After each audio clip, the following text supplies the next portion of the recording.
Welcome to the Spoilercast for Rehydrate. This episode will contain spoilers for all of the Three-Body Problem, The Dark Forest, and Death's End. If you don't want to be spoiled on future events, please skip this episode. This is Season 3, Episode 5, Droplet, where we will be discussing the second third of Part 3 of The Dark Forest by Lucy Shin. My name is Amin, and I have only read up to the current chapters. Hey, this is Dan. I've read the entire series. Hey, this is Thalia. I've listened to the entire series and I'm rereading along with the Spoilercast.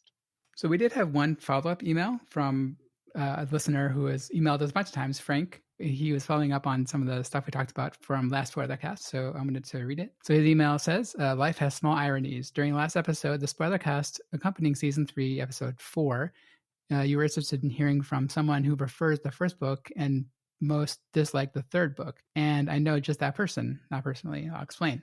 Meet Dan, a finance professional and occasional Bloomberg columnist who I first heard from an episode on the Bloomberg podcast Odd Lots. He sometimes posts personal essays to his blog, and one of the essays is a review of the trilogy. There are some interesting things in the review. His observation regarding interiority and independent thinking escaped me during my readings of the trilogy, and so did his observations regarding theory versus practice. He also mentions in passing the theme of filial piety, which I also missed, but never expands on this topic. I would love to hear some more of your thoughts on this, as well as his opinions on each of the three books. In complete opposition to your preferences, this Dan loathes Death's End, ranks the first book as his favorite, with Dark Forest being a close second place. Lastly, I very much appreciate the addition of Thalia to the podcast. Her interview was great, and for a long while, I've always wondered what female readers would think of the trilogy, so I'm glad to hear some variety and perspectives. Thanks again for bringing this podcast and keeping up the good work. So, thank you very much, Frank, for your email. Yeah, leave us emails at rehydrate@fastmail.com. Yeah. So I know I posted this to Amin and Thalia before the episode, and I think all of us got a chance to read it. And now Thalia had some thoughts on it, so I'll let you go first. Sure. I will say, Frank, or maybe you did not pick up on the themes of filial piety. I also read that very quickly, and I thought, no way has that theme been explored. And I actually had to reread it, and he's actually praising another one of Theo's stories. So that did not escape us. So little exhale of relief. I do think there are some things that we could possibly agree with about this columnist, Dan. Is that his name? Yeah, Dan Wang. Yeah, not to be confused with our Dan. Right. Yeah, and some of those, like interiority, I can agree. It's like a hero who's holding like a secret, and I think that is somewhat interesting. I also found that the writing that he pointed to in the first book, it reminded me of like when we talk about foreshadowing, and if I can read one paragraph, maybe you'll see it too. So he says, to conclude, here's a scene I enjoyed from the first book, which beautifully describes the three-body problem, and it reads thus. I created a sphere in this infinite space for myself, not too big, though possessing mass. My mental state didn't improve, however. The sphere floated in the middle of emptiness, in infinite space. Anywhere could be the middle. The universe had nothing that could act on it, and it could act on nothing. It hung there, never moving, never changing, like a perfect interpretation for death. So this goes on to introduce the second and third spheres that make up the three-body problem, but when I read that, I just thought of the pocket universe. I didn't actually make that connection. So Until this is just now. Yeah. So this is the three spheres when they're at the ETO meeting, or in the actual game. I believe it's the husband of the Japanese woman who's playing the three-body problem, and he's sort of been pointed to as like not very interesting or like not very smart, and then we get a little monologue talking head from him, and he's like, I never tried hard in school, but I could always visualize all these. Yeah, remember that? Yep. I forgot what's his name. Was it Wei Chung? Maybe, but the whole idea of like not being happy even though you're like safe and nothing can act on you, it definitely made me think of the pocket universe, which is, not just in the third book, but all the way at the end of the third book, and maybe was hinted at in the first book. What do you think? Is that a stretch, or can you see that? No, I can see it. Yeah, I think that's a good catch. I always wonder like how far in advance like authors think of these things. Like, did Leo have the pocket universe in his mind as he's writing the three-body problem? Like, that's a long way away. Like and doesn't even know he's going to write the second, because like I can see like the first book just being it on its own, right, and never writing the second and third. Like obviously, like when it got popular, he's like, okay, cool, I can continue my story. I don't know how far ahead he actually wrote or thought about the story. I don't know what kind of writer he is. Maybe he was leafing through his own book for ideas when he was writing the third book. Yeah. How about you? I mean, did you get a chance to read this Contrarian?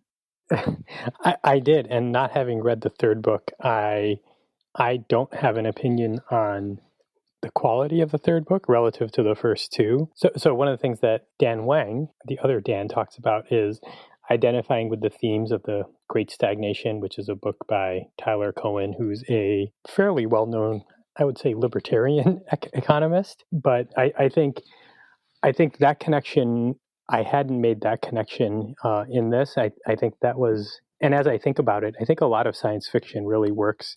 So his point, sorry, going back, his point is that the Great Stagnation, the idea is that we've had a lot of progress in the world of bits, but not that much in the world of atoms. And I feel like a lot of science fiction that I've read anyway really focuses on the world of atoms. It's a physical thing. It's not a lot of virtual type of activity.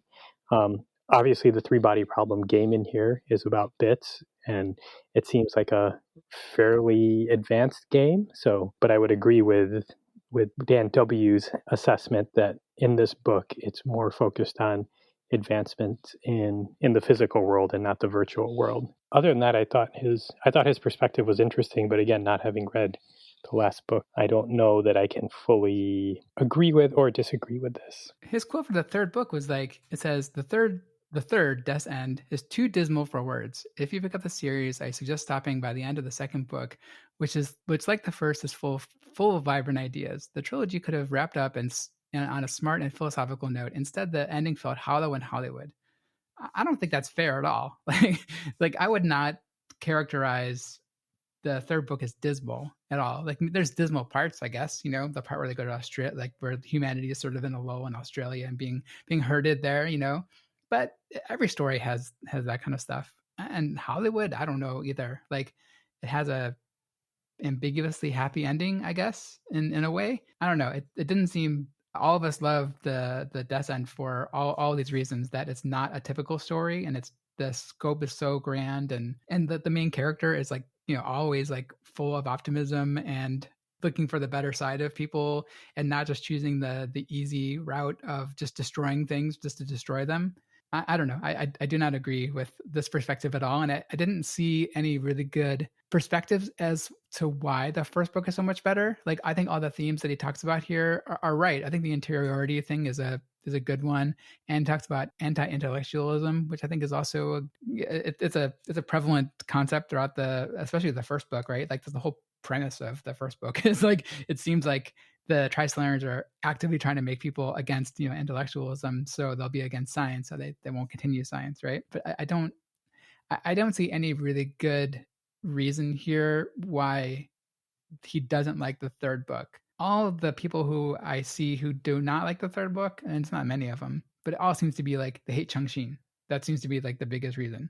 I actually was thinking about what Amin had said about bits versus atoms and how we've seen a lot of actual progression in the bits. I think that that is accurate, but it just like it's a binary branch of different science fiction. And I think one of the key differences is that if you like that type of science fiction, and I count myself as someone who does, it's so easy to point to like brilliant individuals. And I know that I've felt that as a coder. It's really like, yeah, it's just me. I'm alone. I can solve this problem. And it's very easy to come up with this like, oh, like Ready Player One has like, a zany, like hidden, isolated person who invests and makes a lot of money and also makes like a private reality of, a virtual scope. If you're talking about advancement in atoms, there's really no getting around the fact that there do need to be trade-offs. That like you can't have a space city and a world government that controls military. Like at some point you do need to let civil overtake military, or you need to let military overtake civil. And I think that a big theme throughout these books is that it does take massive work to build this future. And I think that's one of the themes that's explored a lot in the second and third book a little bit more about like, can humanity work together? Can other civilizations work together? And I think there's some dark answers there. Like, as we see a super advanced civilization, we only get to see them for like 10 pages. But in the third book, we do learn that they're not even able to hide their thoughts from each other. Like, they can shuffle through each other's thoughts at will. And that seems like one of the trade offs that's allowed them to grow so big. And maybe humanity doesn't really want to go in that direction, but that it just seems like a very different branch of science fiction. And I'm glad to see a writer like Liu Cixin engage in it. So again, not having read Death's End, is Death's End more of a, I guess, sociological exploration, and maybe that's why certain people who like certain types of science fiction are less drawn to that? Is that a fair description, or is it as science fiction-y as the first two books? I mean, it is just more of a maximalist book. It can encompass more. It's just the author really just like honestly sachets his way through the text. Sometimes it's like, oh, what's happening here? It's like an entire chapter of literary analysis, and then here's a story about characters I've never heard about, and then here's like like if you've read Moby Dick, and it's just like, all right, like 200 pages about whale ribs. Okay. So there's definitely some things of like just deep, hard science fiction. It's like, well, it may be very interesting to Liu Cixin about to hear about like gathering different oil clouds from Neptune, and he's like telling me, no, like these have to be gathered from Neptune. They're different from other kinds of space dust, and it's just like the ribs of the whale to me.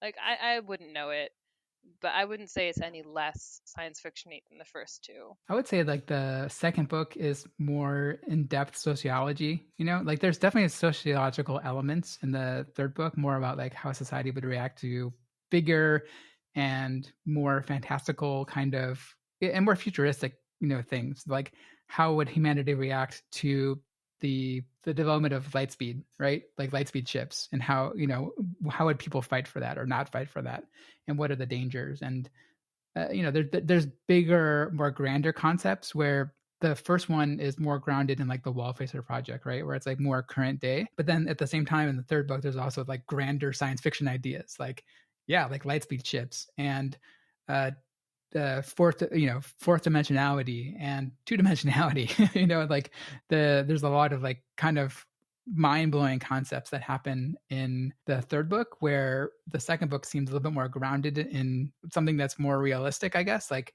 we can imagine like 200 years in the future having these tree cities and the personalized technology, that kind of stuff. Like it seems like more of an extension of like this seems reasonable, right? We have underground cities because the environment's all screwed up. Where in the third book, it's like a little bit more fantastical.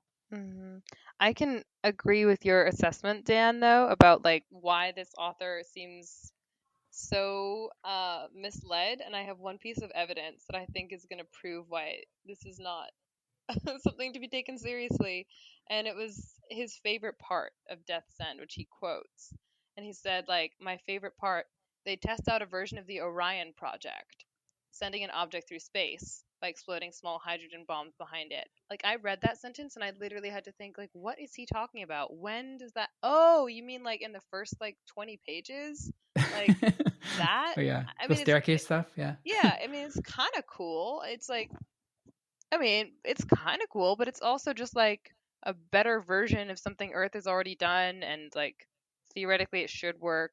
Why isn't he into the circumsolar particle accelerator? Exactly. Why? This is just like the universe example of like trucking. Like it got something from point A to point B. And it His didn't even favorite part work. wasn't even like the capture by the Trisolarian fleet. It was literally just like testing out a version of the Orion project by exploding small hydrogen bombs. It was just like such a snooze compared to the rest of Death's End. I just would not take this guy's It's a cool idea, advice. but like it's not like you're not there for that. And it's like it's like it happens in the basically the common era. It's in the beginning of the crisis era, right? Yeah, Like that's correct. it's basically like present day almost, right? It's like a little bit more of an extension of like our current technology. Yeah, definitely would have to disagree. There's a lot more that happens in the third book, but I'm trying to figure out why this columnist likes the first two books. And I suppose if you want a book that incorporates more of the, Cultural Revolution in China, you can't beat the three body problem, I guess. It just was not enough for me. so not that we want to spend the whole episode on this because we have a lot of other things to talk about, but one of his other points is that Death's End is very Hollywood. So going back to our non-recurring section of how would this be a movie, do both of you see Death's End as being the easiest one to translate to television or film? No way. I still don't understand how they're going to do it. They just, I feel like Three Body is going to be the cheapest. We never see. Three Body is like, more grounded in reality. Even Dark Forest, like, is more, the Droplet attack is going to be crazy, right? But like, people already did it. As being like so Hollywood, like, what does that accusation carry? Yeah, it seemed to be like more as like trite storylines and like cliche kind of stuff, and like this book is totally against all that stuff. So yeah, I do not agree with that. I could not disagree with that point more. Yeah, I didn't take the Hollywood comment to be a compliment. I took it the other way. So I'm assuming So I'm assuming he means what Dan said, which is it's trite or cliche or whatever. But yeah. But yeah, so if listeners, I totally expect that there's people who like the Three Body Problem the best of the books, but I'm just super interested to hear why. So feel free, to email us at, like Thalia said, rehydrate@fastmail.com or on Twitter. However you want to get a hold of us, I'm happy to. I prefer Twitter. I will retweet people who tweet at Rehydrate Pod. Yeah. Kind of moving on to the next subject. So last episode, we had a prompt where we talked about who are the heroes and villains, or who do we consider to be the heroes and villains.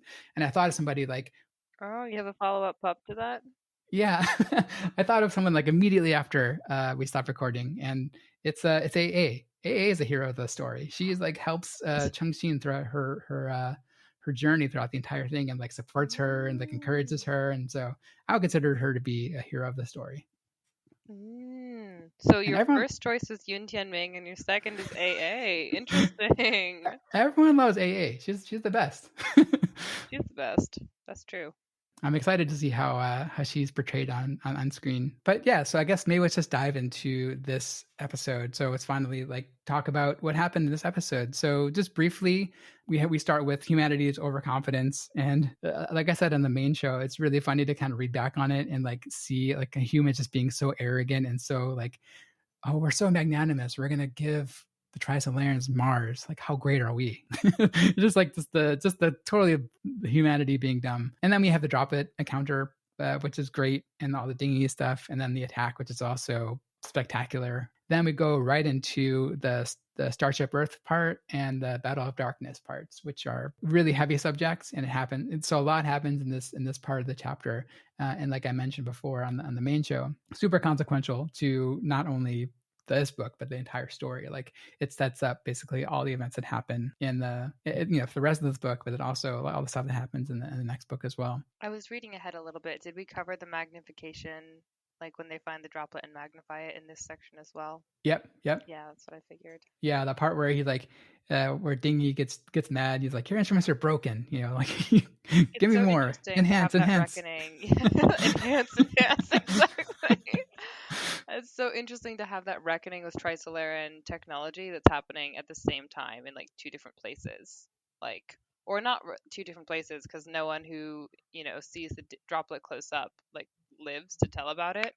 But right. It's almost like presumably it was broadcast, right? So presumably that would have made it. It was broadcast as self-destruction though, and it doesn't take a lot of tech to self-destruct, but like to get the message out about like actually recalibrate, think like 10 million times more advanced than you had assumed before. That message never gets out. So there's just like no defense before the attack. I always assume that like there's like a live stream of like them encountering the Droplet and it's on the news or something, but it came like 3 hours later or something, whatever they said. But maybe that it's not true. The people are watching on TV, right, and on Earth, and I think we haven't seen that yet. But I would assume like Dingy's interaction with the Droplet would have been broadcast, but maybe it's. Don't you know that ever since Kennedy, there's always been a delay in live television? Yeah.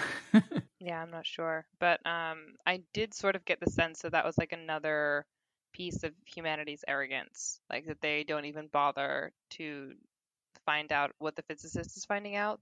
They're just observing from afar. But maybe I misread that. I didn't have any good Reddit prompts that I found this week, but one question I did think of is like, if thinking about the entirety of all the characters in the series or things that you've read so far, which character would you want to be? Like, what would be sort of an aspirational person that you would want to be in that story, not who you think you are in comparison to this? Because it's people see themselves as like, oh, I'm by this person or whatever. But like, who would you want to be as far as a character in this series? Well, I'll go first because my answer is going to be really simple, and it's for a simple reason. I'd want to be Luo Ji just because when he, like, the idea of living in a fancy cabin out in the middle of nowhere really appeals to me. So being a wall facer and not having any responsibility, that seems come to bite you. Yeah. Again, that seems like a pretty good gig. So as far as I've read right now, that's who I would go with, although I reserve the right to change my answer when he does something dumb.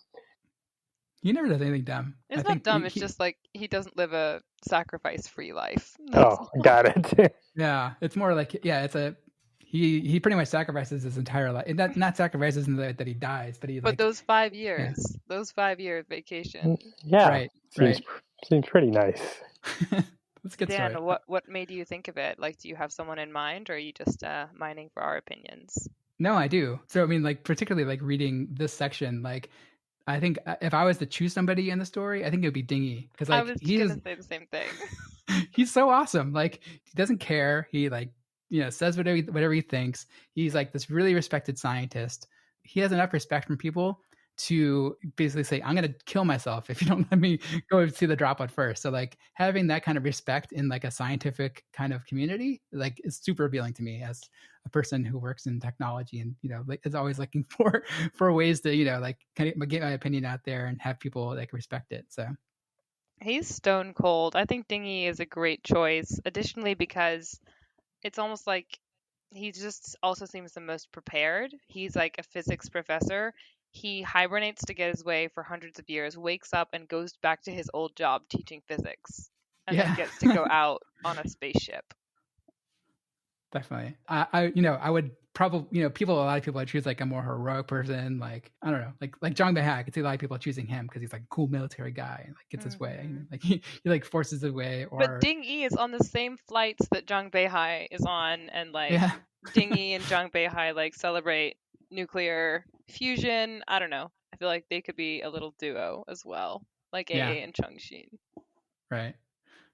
Or I can see a lot of people like choosing Da Shi or those kind of more traditional like heroic kind of people. But yeah, to me, like an esteemed person in the world of physics is the most heroic to me. I definitely wouldn't want to be one of the other wall facers.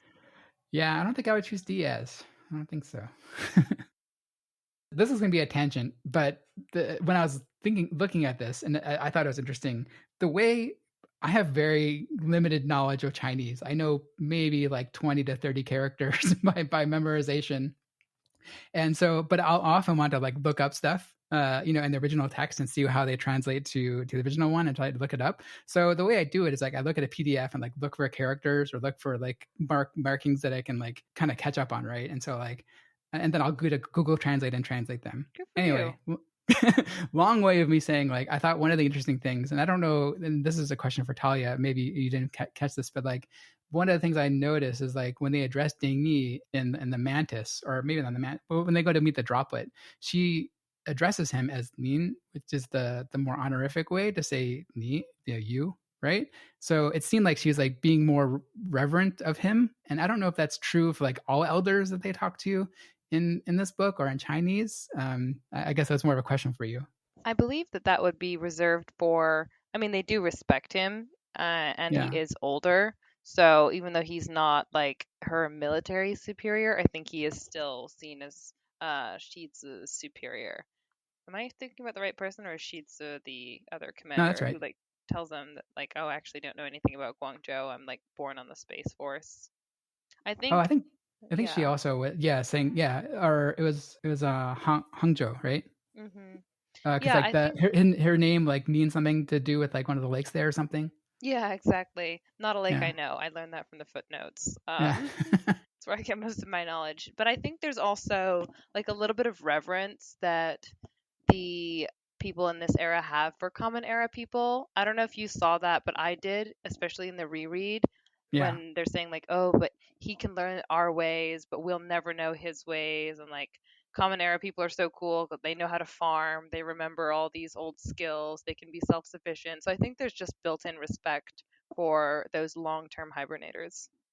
Yeah, I was wondering if they also like addressed Zhang Beihai that way, if like Dongfeng Shu addresses him that way, or I guess I didn't know how much of an honorific it is to use that form I of mean, I don't think it's that big. I know like Japanese has, and maybe even Korean have really intense yeah. structures for like different ways to pay respect and different ways to respond. But Nin, I would probably say to like a taxi driver, just to be like, Oh, really? oh, Okay. like, oh, master driver, thank you for picking me up. Like, Okay. you're so kind. Yeah, when I was learning Chinese, I didn't know like what the differentiating line was, and another side is like in Chinese, you always seem to address like people as like yeah or like hmm ai or that kind Yeah, of stuff, and like I always like worried like, well, what if you call like a person your age who looks a little bit older a yeah or something? I was like, those seem to be pretty embarrassing, but that always seemed I like think kind of that delicate to me. happens. I think that happens when Luoji's wife is brought to him when she's like, "Oh, Uncle Shi brought me." And at first, like when Dasher is like, the descendant of my line is in your hands, Luoji, and what he meant is like, get to work, boy, because my kids are not going to have a future unless one of you figures something out. But when he was saying descendants, I was like, wait, is his wife like Dasher's daughter or like niece? And I was rereading, and it was actually just like, oh, like uncle is like, a guy who's older than me. So she's just saying the old guy brought me, and that's Yeah, Dasher. But yeah, right. I definitely was a little bit thrown as well. Have you called someone slightly older than you like yeah, which is like grandfather? Oh, I think no one would hold me accountable for that with my very terrible Chinese. So I think they just probably would assume I didn't understand what I was talking about, Oh, which is true. 这个外国人. Cool. Yeah, so that's my take on the Nin. Another question I had for you, Talia, is in the main show we talked about sort of big analogous surprising events, and I don't know if you had a chance to listen to it yet, but like some of the analogies I made was the Red Wedding from the Song of Ice and Fire series. It's like a big consequential event that really changes the story. Or in Star Trek, there's the battle at Wolf 359 with the Borg that kind of changes a lot of the thinking around the military at that time. Are there other big events that you can think of that are analogous to as big at scale and story changing as the Droplet attack? I mean, it's definitely a really bold move for any Yeah. writer to do because we do like stories that have this nice internal consistency and like I know to root for Harry Potter the whole way through, and it's hard to take a story like The Red Wedding. I mean, there's like examples from older literature. I don't know, like Shakespeare is always sprinkling in some pretty big twists. Um, Hmm. I mean, Oedipus obviously has a big twist when he realizes that, he's actually married his mother and killed his father. That's a pretty big change and kind of a bummer. One of the other parts that Tim had a lot of interesting observations, and I think this is having a person who has not who's kind of going along the story like episode by episode is a super interesting way for me to kind of go through it. And like that's one of the reasons I want to start this podcast at all, is because like I wanted to hear people's experience as they hit different parts of the episode.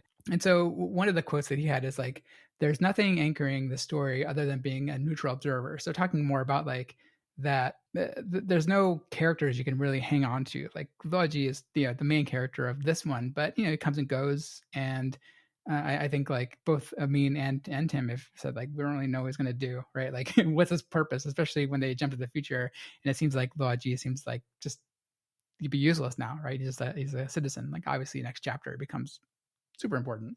But I guess like how do you think, and maybe Amin, there's a question for you, when the next book starts up, like Luoji doesn't really show up until I don't know 3 or 4 episodes in. Like he's mentioned as a kind of famous well facer, but like now we're shifting again to different set of characters, and now we can even hang on to Luoji. And I think like Changxin is like a bit more of a main character that in a more traditional sense, so maybe we can hang on to that.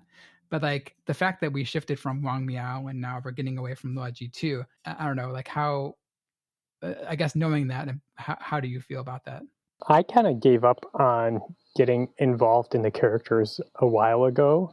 Probably sometime in the first book. I don't think, and I'm sure I've said this before, but I don't think character development is what this book is really interested in. It's very much world building and exploring certain scientific ideas. I understand what Tim is saying in that it's hard to really care about any characters, and basically you're just kind of watching the plot roll along. But I guess that's kind of what I expect from this. But was it jarring, like to go from book 1 to book 2, or did it feel like more of a continuation? It did not feel like a continuation, but also I was prepared for it because Dan had spoiled book 2 for me, like the first episode of the Spoilercast. So I knew that was coming, but so it wasn't jarring, but it certainly doesn't feel like the same book. It feels like the same world. I knew the last season of Game of Thrones was coming, but when it came, it was very jarring. Like, it didn't match at all. I did feel that, like, the tone was easy to follow from each book to another, even though it didn't have the same characters necessarily. It felt like familiar worlds, if that makes sense. Yeah. I think the world continues on really well, but I don't think the characters matter that much, if that makes sense.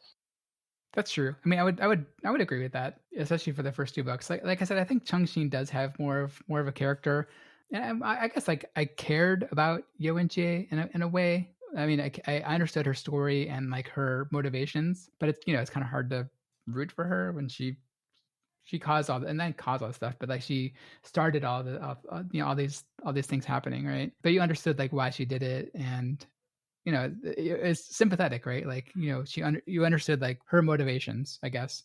But Changxin, like, I think also you understand her character more because like you just spend more time with her than any other character in the third book. Yeah, and part of me feels there's other. I'll use film to do this because I have much better filmic knowledge than I do literary knowledge. But like in Pulp Fiction, where there's 3 very distinct stories with different characters, but they are interconnected in ways that are unique and unexpected. So I think had I not been going into this knowing how this was all going to work, I might have some, not expectation, but that might be something that I might consider would happen. But again, knowing that Yuan Jie is not coming back, I can put that out of my mind and just move on. But I will say it is really, really, really satisfying when Changxin meets up with Luoji later on. Like that part, it's great, and it's like seeing like an old familiar character, and like you kind of hear about like Luoji is like maybe a villain, but definitely because like they talk about like I don't know how far you got in the next chapter, but basically like the star that he sends the spell to blows up, right? And then like, well, did he commit mundicide? I think that's what they call it. Did like he blow up an entire solar, kill a bunch of people in there? How does he know? And so like people kind of question that in the beginning of the next book. It's sort of the first entry point into the fact that when we advance in atoms, like when we're actually progressing in the world, these philosophical questions actually become like real questions. It's not like, oh, well, if you could push a button, and, do some kind of harm and gain some kind of reward, like those become real questions that people actually have to consider because the technology to basically dox someone is really simple. So it's something you have to consider. And I think there's like a lot of concern about hijackers and like who should guard humanity's ability to transmit this kind of dangerous information. And that's sort of becomes more and more of a concern, especially when they develop light speed ships. Like all these philosophical questions of like what's at the end of the universe, like actually you could find out. You just need to like doom your entire ship to just keep going forever. Yeah, I love the third book. What is this guy talking about? Third book is great. Yeah, exactly.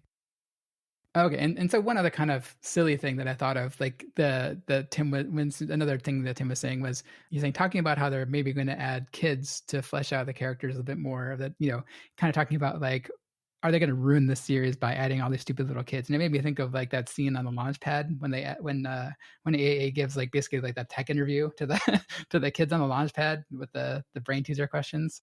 So when they say kids, they mean like flashbacks, like them as kids, or just like I think it's kids? like Yeah, like adding kids to the story usually always makes it worse. Like here you have this cool story, and let's just add some kids to have some emotional impact to it. And so that does kind of happen, when she hasn't saved the kids. So I wonder how they're going to react to it. But I think that scene's so great that like it's not going to matter. I But think a lot of people miss the fact that we actually do learn a little bit about the character in the third book, about Chung Shin's past. It's very brief and we only talk about it once, but I think it was very effective and I wouldn't mind seeing kids there. I don't know if you caught this in the third book, but when Chung Shin, like we've already talked about on this podcast, so she's like always skipping across time, like honestly like a stone on water. Like sometimes she comes down for like 7 years or like 1 year and then she's away. And what we learn is that she never takes her parents with her. Like her parents live the lives that they were going to live and then they die. But when we talk about their like the time she's going the furthest in the future, she sort of knows that she's going to outlive them and not come back. And she doesn't really tell them. And they don't call her out on it, but they also kind of know. And then we get a nice little memory of how they became a family together. And I didn't mind that. But I agree, a lot of kids would be a lot. I think like people just think of the Star Wars example, episode 1, throw a kid in there and it automatically makes it worse. So I think that's the kind of canonical example of I can't wait to kids listen to doing the main things. show this week and hear all of Tim's concerns. No, I think he has he has good points. I did want to talk a little bit about the Battle of Darkness and kind of any additional thoughts you had there, Talia. Like, I think that on my first reading, it definitely didn't resonate with me, or I guess like it was so complicated that like I didn't really fully understand. One of the things I caught, and I think I don't know if you mentioned this, but someone mentioned this to me in one of the interviews, and I forget who. I probably should have gone back and listened, but talking about the chapter where, or the part where they're kind of wordless, and I don't know if that is meant to be because humanity has got really good at wordlessly communicating because of the Sophons being ever present, right? Like, did this kind of naturally evolve as like a mechanism for communication? Because they know they can't talk freely, and because it seems like they're conveying a lot of information by just like glances and like short sentences, right? Like how do you move your eyes and understand like infrasonic H bombs? Like seems pretty like a stretch. So I think they're just understanding like underneath it is just like death, and the only way to like access that is infrasonic H bombs. But I do hear what you're saying. but they just like, yeah, besides like the specific words, like in that bit's like artistic liberty or whatever, but like they're conveying a lot of information and a lot of like back and forth like conversation happening with just glances, right? So yeah, I guess like how did you take the entire Battle of Darkness? Like, do you have any kind of different perspective on this reread? Can we just do quick definition? When does the Battle of Darkness start and end? Yeah, so I mean, the Battle of Darkness is basically after the Droplet attack, the ships, both the natural selection and then also on the other side, the Quantum and Bronze Age, kind of go off in separate directions, and then they try to like build up the community of like, all right, well now I guess we're wanderers in the solar system, and not in the solar system, but in the galaxy, right? And we got to make our way to, we got to have different rules and different morality and different political structures and all this kind of stuff, but eventually they realize like, well, that's not going to work. We don't have enough resources to actually make it to our destination. So separately, they all kind of think There's about. like a long amount of time, right? I feel like it's like a fortnight of waiting and then the actual action happens in a split second all at the same time, right? It's hard to know, right? I don't think they give actually kind of any time definition. I mean, I took it as like, yeah, because it's all kind of told from the perspective of that psychologist on board. Yeah, the And psychologist on board is a useful mechanism because I mean, it's not as good as the psychologist on board in book 3, but I digress. They do say, I just pulled open my book and opened up, I'm on like 449. It says like 2 days later, the captain of Ultimate Law committed suicide. So it's sort of like half of the ship, or like some amount of the ship is sort of like has that deadened look where they just like look depressed, and eventually some of them like kill themselves. yeah, And there's this, growing uneasiness and like the Lan Shi is the one who's asking these questions, like who will be expelled from the Garden of Eden, and they're using Garden of Eden all the time to understand like who can stay, who can go, and like the Garden of Eden has a limited capacity, but unlike the Garden of Eden on Earth, where you can only stay in if you are innocent, you sort of have to lose your innocence in order to stay in the garden here in space. Because if you stay innocent and naive, you will die. So I didn't really get as much until the second read, I think. But I did think it was I liked the way it was done, because eventually they were going to have to face that like fuel shortage problem, and instead of making that like a one-liner like Ray Diaz's death, they sort of drew it out and sort of like built the tension, and I definitely was very uncomfortable the whole time reading it. I thought Zhang Beihai would emerge victorious. I really did. Yes, it's another big surprising part of this just chapter that not only does the entire fleets of ship gets destroyed, but also like two Zhang Beihai and then also Dong Fei and Shu also gets killed, right? You'd think that like they're kind of like, all right, well they're Only going to people we've been following. Yeah. yeah, so like they're going to lead humanity to the next phase, but it's like no, it's just like some other random people, and those random people become important too. But for now, like Zhang Beihai has like been at the basically the fifth wall facer at this point, and so we're kind of like thinking that he's going to continue, he's going to be the one that continue it, but he acts a little bit too slow for whatever reason, and they tell you the reason though, right? Do they? I mean, like he's like kind of just talking. He seems like he's just kind of talking to like the children and like being like, all right, well, we got to do this because this and this, and like he's kind of like pontificating, like why we need to do it, and like instead of actually doing it. That was my taking on it. Basically, there is this attack, and it comes early enough that they're able to see these bombs detonate outside, but too late for anyone to do this counterattack. And it says on 457, images transmitted back to Earth from natural selection, which is Zhang Beihai's ship, showed that Zhang Beihai may have understood all of this in just 1 second. He had imagined that his heart had grown hard as iron through the arduous procession of more than 2 centuries, but he had overlooked something hidden in the deepest part of his soul, and had hesitated before making the final decision. He tried to restrain the trembling of his heart, and it was that last moment's softness that killed him and everyone on board Natural Selection. After the month-long face-off in darkness, he was just a few seconds slower than the other ship was. So they're like, treading water for a month, and then eventually it all happens at the same time. Yeah, I wonder, like, of that month, because a month seems about right, from the time frame. So, like, it seemed like they were trying to cooperate in the beginning, right? Like, they're trying to form this new council and, like, whatever. But then, like, it seemed like kind of devolve. And originally, they're kind of chalking it up to, they call it problem N, like the nostalgia problem of people just being depressed, of, like, not being able to see home. But then, like, realizing, like, later on, it's actually like the bigger problem is like the people come to that realization that like we don't have enough resources to actually survive to get to the next planet. Liu Cixin loves to name things. It's escapism, it's mundicide, it's problem N. Do you notice that?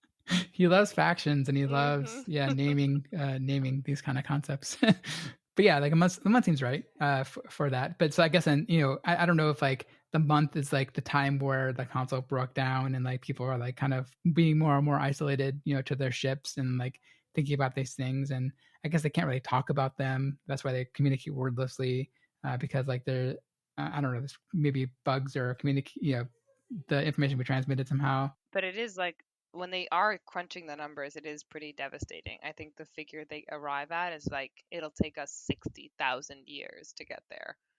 Right? Yeah, because well, and because like they're also going to hit that the dust cloud, right? And that's going to slow them down. That will slow them down, yeah. So even if you start off all happy, I mean, that's only the dust cloud you know about, and in space there's probably more. Yeah, I mean, numbers are definitely not devoid of emotion. I mean, that number strikes a lot of people, and I think they start thinking that's not possible. Like, we actually won't survive 60,000 years. Like, our hibernation tanks are not that good. Like, again, on the main show, and one of the interviews, I mentioned the story from one of the other interviews I talked to a listener, Priya. She had mentioned a book called a short story called The Cold Equations, which kind of talks about the harshness of space and just kind of the reality of space travel and the limited resources and the sacrifices needed to make. So If you haven't read that, there's a link to it in the main show, so I would definitely recommend. I won't spoil it again here, but I would recommend you reading. It's a short story. It only takes 20, 30 minutes to read it, but Cool. there's also TV shows about it. So any more thoughts on I guess your original question is when does the Battle of Darkness start? So it's that month-long period, I think, of after the community, the cooperation breaks down of trying to form a community, and then thinking about the reality. So I guess any your thoughts on that part, especially on the reread. I think that, like I said, I think it struck me more clear of what's happening on reread than it did the first time, because the first time I was I didn't really fully grasp all the stuff happening. No, I think you covered it pretty well. The last thing I had was another article I saw on Reddit that it's a pretty prolific poster on the Three Body Reddit, talking about some interesting revelations, and we're not going to go over all of it because it's a pretty long post, but I'll link it in the show notes. But there are some very interesting perspectives on things you would only catch as a Chinese reader because of the way that just a natural native speaker will play with the language, right? And one of the ones that I thought was the most interesting was how he presumes that Liu Cixin is playing with Ye Wenjie's name. He was saying even though the characters are different for her name, Wenjie, another homonym, I guess, of different characters with the same pronunciation, is actually one of the acronyms for Wen Ge Hao Jie, which is the acronym for the Cultural Revolution's Great Devastation. So I thought that was I don't know if Liu Cixin, it can't be an accident, right? Yeah. I mean, if you're talking about a violent social political purge that's spurred, then I think that can apply to Ye Wenjie. Yeah. Yeah, just the fact that her whole world vision is totally kind of focused on that. She never really moves on from it, and nor should she, right? That was a traumatic event from in her childhood, right?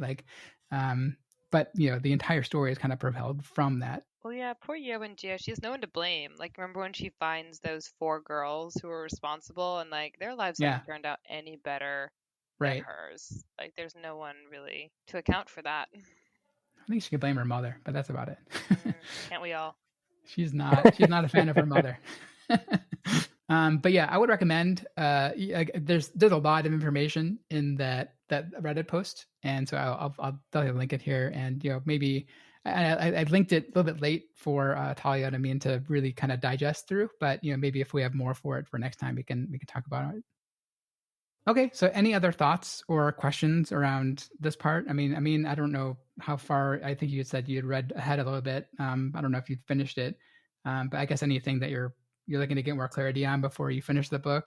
No, I actually stopped reading for a while because I just got ahead of where we were. But no questions, or I don't know. I guess I'm looking forward to book 3 now because I'm curious if the other Dan is right or not about the third book.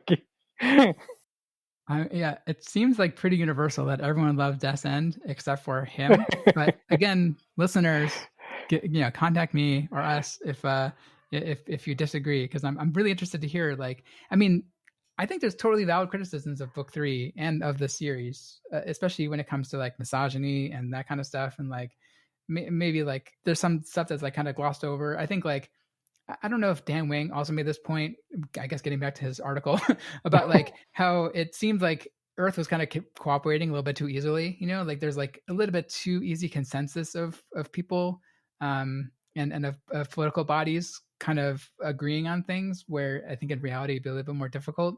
So I think there's definitely valid criticisms to be had, but I think his criticism that it's Hollywood and dismal, I think, are not valid criticisms of the third book, to me anyway. Thalia, do you have anything else you want to bring up?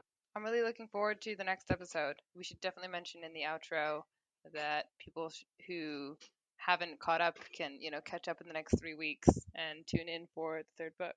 All right, so thanks for listening, and thank you, Frank, for the email. If you want to send us comments, suggestions, questions, you can reach us by email at rehydrate@fastmail.com or on Twitter at rehydratepod.